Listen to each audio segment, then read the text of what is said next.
Dans l'émission précédente, nous avons placé des cloisons pour subdiviser les pièces de notre maison. Nous avons réalisé la base avec des profilés métalliques que nous avons recouverts d'OSB et ou de plâtre enrobé.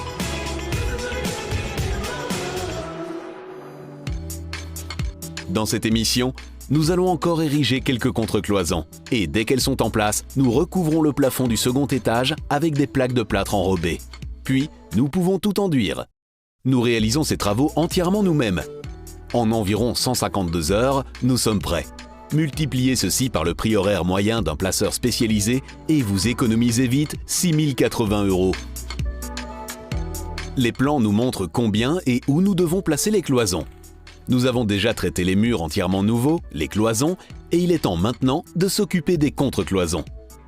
Nous avons placé cette cloison afin de recouvrir les différents réseaux de distribution, eau et électricité. Nous l'avons également isolée car de l'autre côté de ce mur se trouve une salle de bain. L'érection d'une contre-cloison est similaire à celle de notre cloison. Nous choisissons à nouveau une structure de base en métal. D'abord, nous devons redéfinir la position. La distance d'écartement de la fausse paroi par rapport à notre mur existant dépend de ce qu'elle doit couvrir. Dans ce cas-ci, nous voulons la disposer entièrement devant un tuyau d'évacuation. Nous mesurons l'endroit où notre tuyau d'évacuation est le plus éloigné de notre mur et prenons ceci comme distance de référence pour le verso de nos profilés. Nous reportons ceci verticalement sur notre mur. Vous pouvez le faire avec un laser à ligne croisée, comme nous l'avons déjà montré, mais cela peut aussi se faire avec un fil à plomb. Avec cet outil, nous pouvons tout aussi bien reporter un point exactement perpendiculaire de haut en bas ou inversement. Nous gardons la corde à la hauteur de notre distance tracée. Le poids, avec un dessous en pointe, est maintenant suspendu parfaitement droit grâce à la pesanteur et procure un reflet perpendiculaire de notre point de référence. Et avec le niveau à bulle, nous pouvons ensuite tracer la ligne sur toute la hauteur de la paroi. Puis, nous faisons la même chose de l'autre côté. Pour terminer, nous allons encore reporter l'emplacement pour le verso de nos profilés sur le sol et sur le plafond. Nous pouvons simplement le faire en tenant une corde de maçon à hauteur de nos lignes déjà fixées sur les côtés. Tendre un peu et laisser aller, et la ligne est marquée. Nous mesurons alors notre mur, tant en hauteur qu'en largeur. Ainsi, nous pouvons réaliser sur mesure les profilés en U horizontaux et les profilés en C verticaux. Bien que l'érection d'une contre-cloison soit pratiquement similaire à celle de notre cloison, nous avons quand même ici un point d'attention supplémentaire, car notre mur est entièrement enclavé entre les parois, le plafond et le sol. Ceci fait que nous accordons plus d'attention à la réduction des éventuels bruits de contact. C'est pourquoi nous suspendons une bande d'étanchéité autocollante sur tous les profilés qui entrent en contact avec ces parois, ce plafond et ce sol. Ici, nous devons fixer sur le plâtrage et il y a encore un étage supérieur, si bien qu'une insonorisation acoustique supplémentaire est préconisée pour absorber les éventuelles vibrations.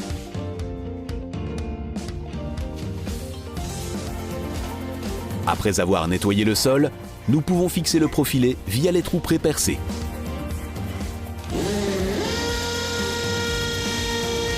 Pour cela, nous utilisons à nouveau des chevilles à clous relativement courtes afin de ne pas endommager les conduites dans notre chape. Pour toute certitude, nous prenons des photos au préalable de nos conduites dans le sol. Nous pouvons donc toujours les consulter.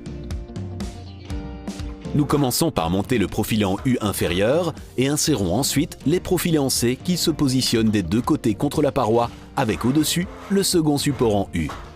Cet encadrement est donc partout pourvu d'un amortisseur ou d'une bande d'étanchéité. Avant la fixation définitive, nous procédons encore à une vérification supplémentaire avec le niveau à bulle, parce que ces bords extérieurs constituent la base de notre châssis et déterminent si la fausse paroi sera joliment droite.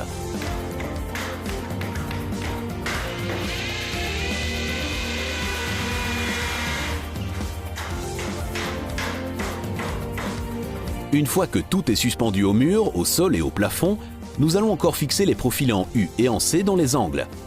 Nous le faisons avec notre pince à agrafe. Nous plaçons les clous verticaux intermédiaires contre nos cloisons avec un espacement centre à centre de 40 cm afin de pouvoir fixer aisément nos plaques de 120 cm de large.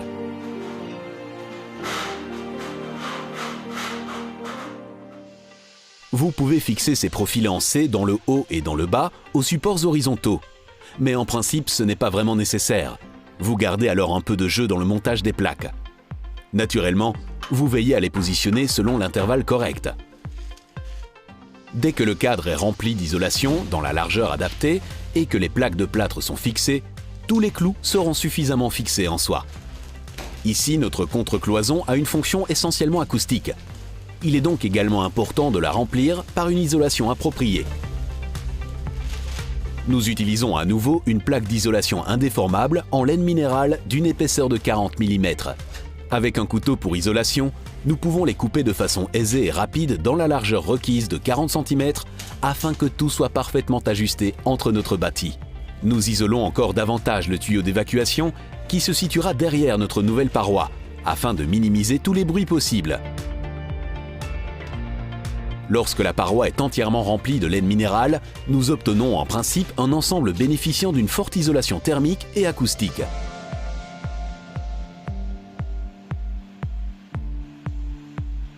Avant de refermer, nous notons encore l'emplacement précis de nos conduites. Nous mesurons la distance par rapport au mur et au sol, ainsi nous savons parfaitement par la suite où nous devons percer pour prévoir nos pots de montage et ne pas rencontrer de problème pour retrouver les conduites prévues.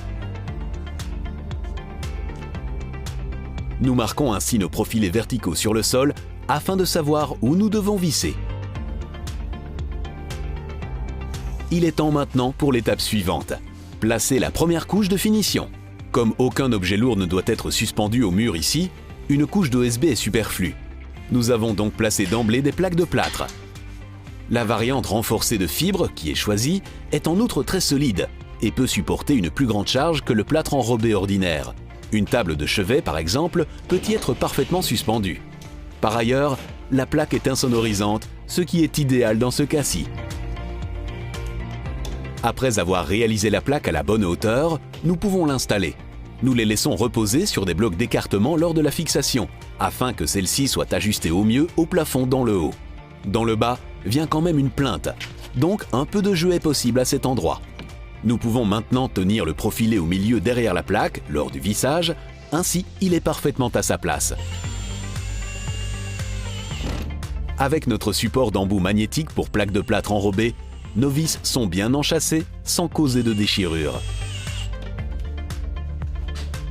Quand elles sont suffisamment fixées, nous plaçons la plaque suivante de la même manière. Veillez à ce que les joints soient ajustés au mieux pour obtenir un ensemble bien fermé.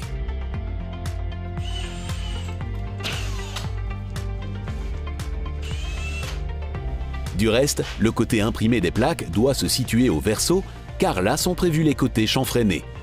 Ces finitions de champ font en sorte que nous pouvons cacher et achever les joints de façon invisible plus tard. Un point d'attention supplémentaire dans le placement de nos plaques est que vous pouvez ne pas avoir un côté chanfreiné contre votre mur. Veillez donc toujours à travailler avec un côté coupé contre le mur.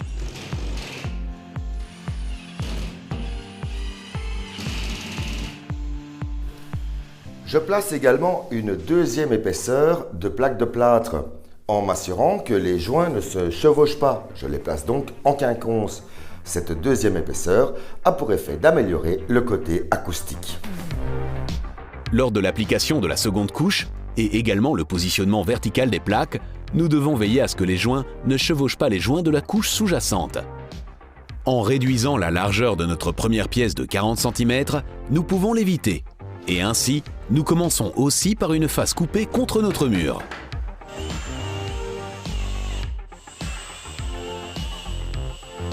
Alors qu'il suffisait sur la première couche de finition de visser tous les 50 cm, un intervalle de 25 cm est bel et bien exigé pour cette seconde couche.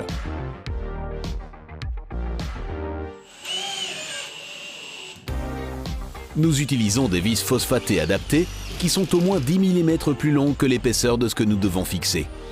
Il s'agit d'une double couche de plaques, donc une longueur de vis minimale de 36 mm est nécessaire pour fixer solidement notre deuxième couche. Avec ces faces avant, il est important que les joints avec le plafond et les murs adjacents soient parfaitement finis. Il est donc parfois nécessaire de les polir manuellement. Laissez un petit joint cependant, de façon à ce que le mur ait suffisamment d'espace libre.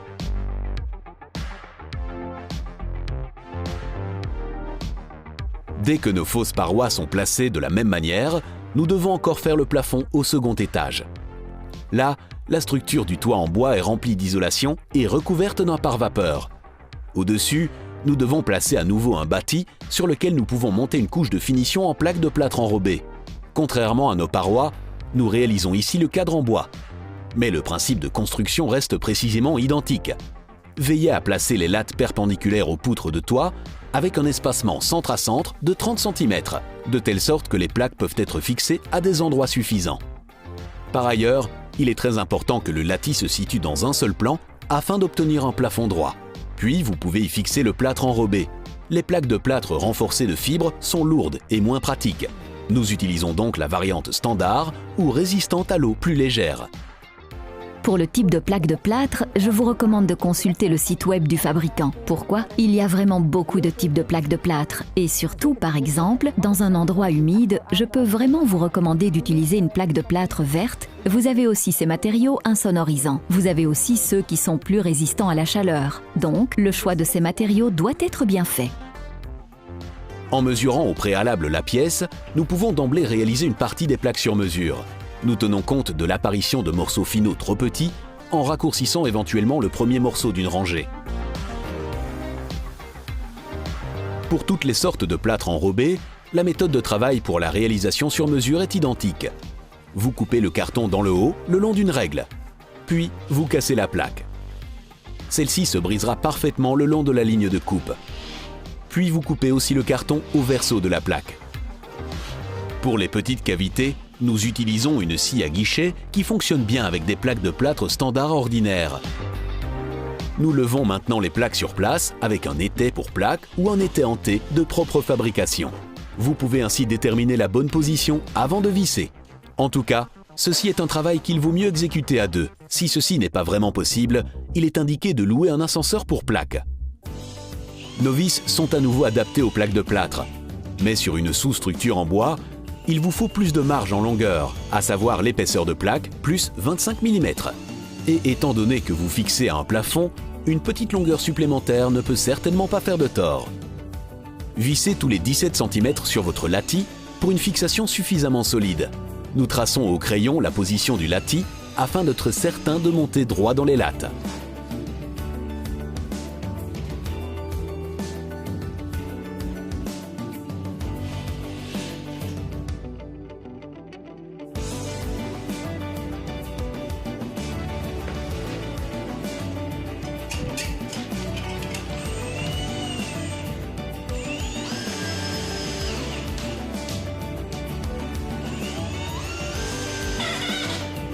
Nous enduisons les joints et les trous de vis dès que nos fausses parois et notre faux plafond sont placés.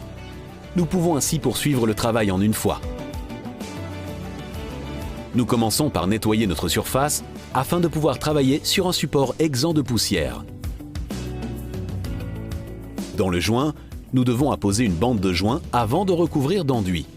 Cette bande est littéralement une armature qui évite d'occasionner des fissures dans votre mur entre l'ajustement de vos plaques.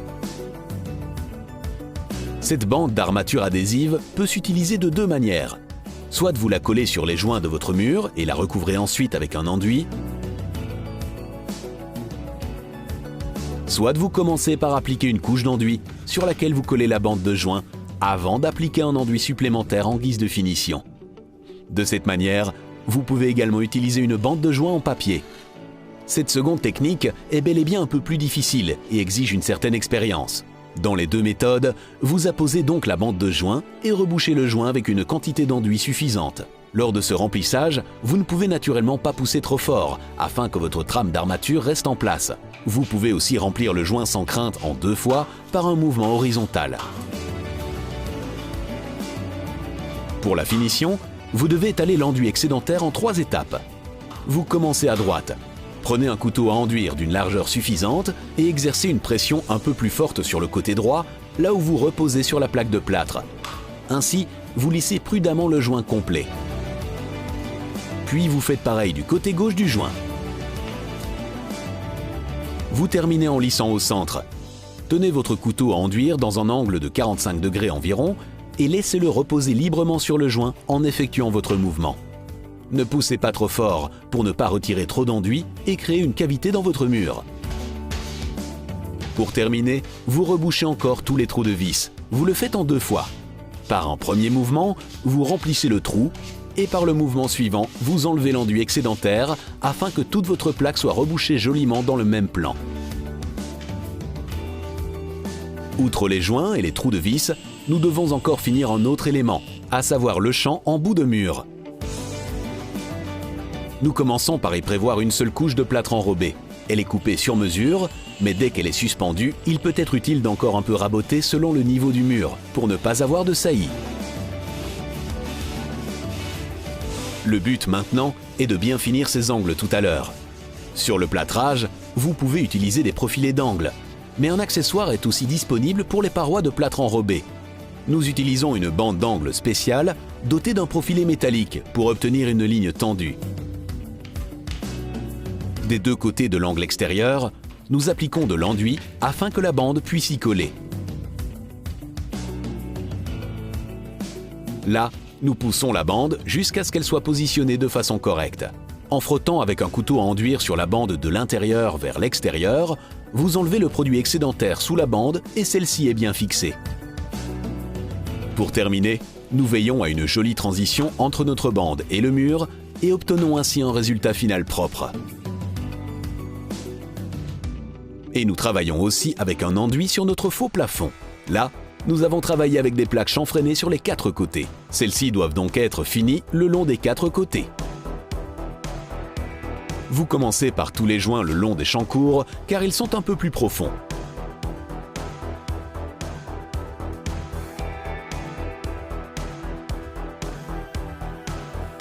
Quand ceux-ci sont secs, un jour plus tard, vous le faites sur tous les longs côtés. Lorsque la première couche d'enduit est suffisamment sèche, à savoir le jour suivant, vous verrez que tous les joints et trous se sont un peu creusés. C'est pourquoi il est nécessaire de tout remplir avec une seconde couche. Il n'est pas nécessaire de commencer par poncer, à moins d'avoir réellement des parties saillantes. Pour cette seconde couche, il vaut mieux utiliser un filler. Ceci est un enduit avec une structure un peu plus fine. Il autorise aussi une finition plus fine. Ne craignez pas de demander conseil dans le magasin afin d'utiliser le bon produit. Nous appliquons et lissons l'enduit de finition avec une plâtresse plus large. Ceci autorise une finition un peu plus large des joints, de sorte que votre transition entre l'enduit et les plaques est subtile. Cette seconde couche réclame à nouveau quelques jours supplémentaires, mais procure bel et bien de fausses parois et un faux plafond bien tendu au final. Et si vous voyez qu'une 3e couche de remplissage est nécessaire, vous ne pouvez certainement pas négliger ce travail supplémentaire, car vous obtiendrez un résultat d'autant plus beau. En plaçant entièrement nous-mêmes les contre-cloisons et le faux plafond, nous pouvons économiser quelques 6 080 €. Avec le total provisoire de 61 230 €, le montant économisé s'élève désormais à 67 310 €.